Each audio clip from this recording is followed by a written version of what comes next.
Negra, feia, nariguda, você tem que estudar. Tudo que eu tô passando é para que você um dia possa ter cultura.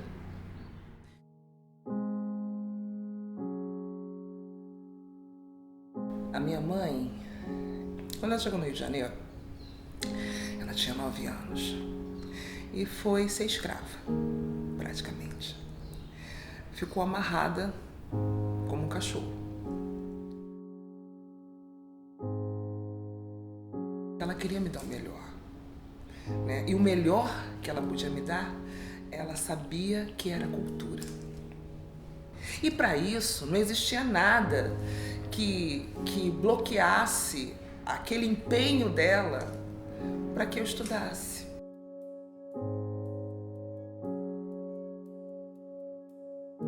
Ela me teve aos 27 anos, depois de várias gestações. E quando ela contou para mim que eu era a 24ª, eu disse assim, oi, 24ª, mãe? Ela, quando conseguiu fazer com que a gestação vingasse, eu era como se fosse um troféu, tá? Alguma coisa que ela conseguiu de verdade, que era dela. Depois de tudo que ela passou na vida, né? Depois de tudo que ela teve que enfrentar, né? Todos os abusos que ela teve que enfrentar, ela tinha alguma coisa dela, que era eu. A escolha dela era ser mãe, a escolha dela era buscar ter um filho até para poder, talvez, recuperar na vida da filha aquilo que ela não teve, né? E a filha agora dar continuidade àquilo que a mãe de alguma forma começou. Como filha única, ela exigia muito de mim, né? A rigidez com que eu fui criada, ela chegava em casa, ela me batia, eu apanhei muito. Minha mãe me batia, eu levava, apanhava, mas deitava com ela e dormia de mãos dadas. Na verdade, a minha maturidade fez eu entender que era essa a justificativa do apanhar. É para que eu fosse melhor. A punição, ela vinha como uma forma educativa, uma forma de cercear, mas uma forma de proteger. E era aí que talvez ela entendesse esse amor, né? Que era possível apanhar e dar a mão, apanhar e receber o carinho. Durante muito tempo, eu me via muito feia, nariguda, beiçuda. Então, o meu aspecto de negra, eu nunca tive o entendimento que fazia parte da minha etnia. Para mim, eu era uma aberração. Eu não podia olhar para um garoto e ter um encantamento, porque eu podia me desviar do meu foco. O foco delas era que eu estudasse e que eu fosse gente. Eu queria fazer medicina. Teve uma época na minha vida que eu estava empenhada em fazer medicina. Eu queria sair de perto da família, né? Da regra, né? Aquela coisa regrada. E eu não tinha dinheiro para pagar um 2º grau.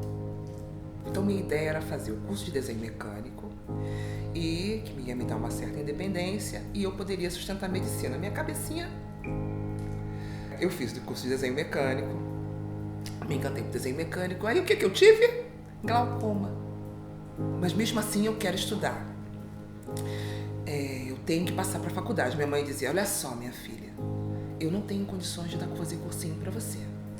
Mas o meu tio tinha uma retífica, ele me ajudou.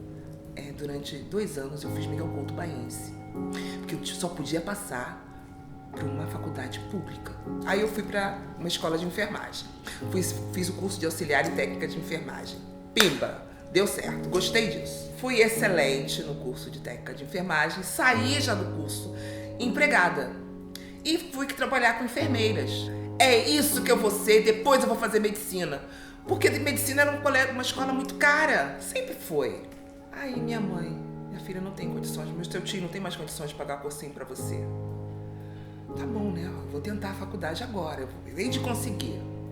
Consegui, passei pra Unirio. Fui pra faculdade pública.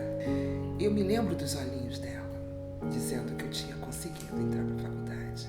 apesar dessas dificuldades todas, ela sabia onde ela queria chegar. Ela, de alguma forma, acreditava que poderia. Fui descobrir o mundo, né, com outro olhar. E valeu a pena. Eu tinha que estudar. É como se fosse assim uma meta, algo que parecia ser inalcançável dentro da realidade de vida que a gente vivia. Eu fui me descobrindo, fui caminhando, fui crescendo, vislumbrando outras coisas, acreditando que cada dia ia ser diferente. O que faz com que ela se sustente nela mesma é esse amor, esse propósito de vida que ela herda da mãe e que ela vai fazer valer. Eu já estava com 38 anos.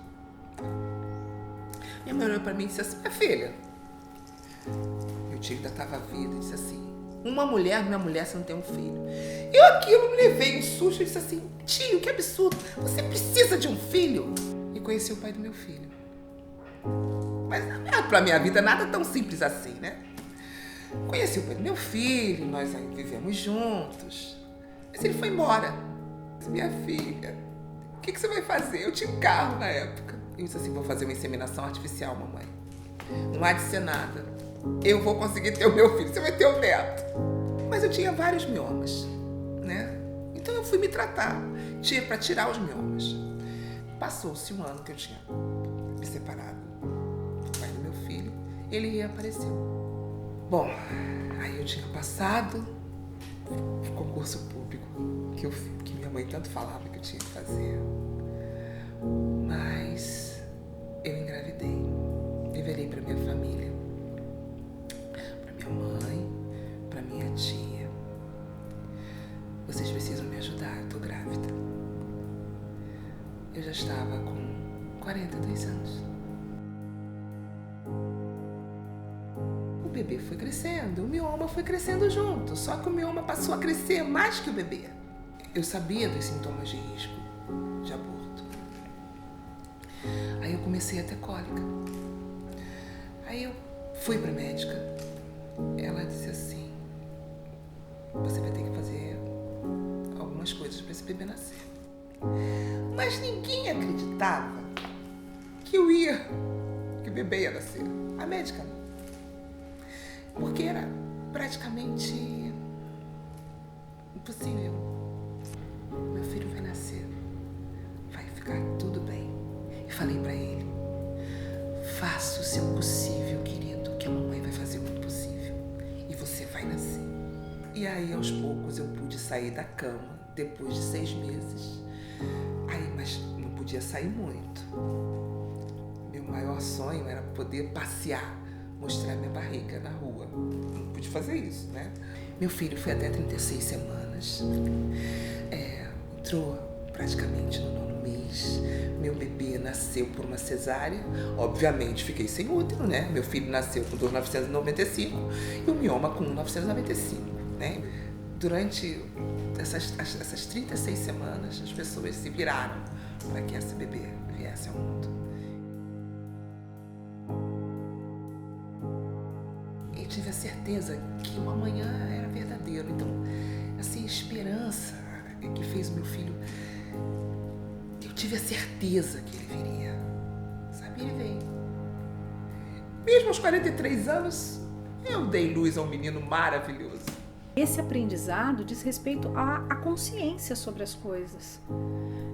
Não viver a vida só porque ela está seguindo, mas tomar a vida e olhar para ela e perceber o que foi que eu aprendi com tudo isso e onde ainda quero ir com tudo isso, porque para algumas pessoas parece que o que acontece faz com que as pessoas desistam e para outras pessoas faz com que elas tenham ainda mais força. Enquanto minha mãe dizia que eu era negra, feia, beiçuda e que eu tinha que passar por isso tudo e que eu ia vencer estudando, eu digo pra ele: eu vou te fazer um homem honrado.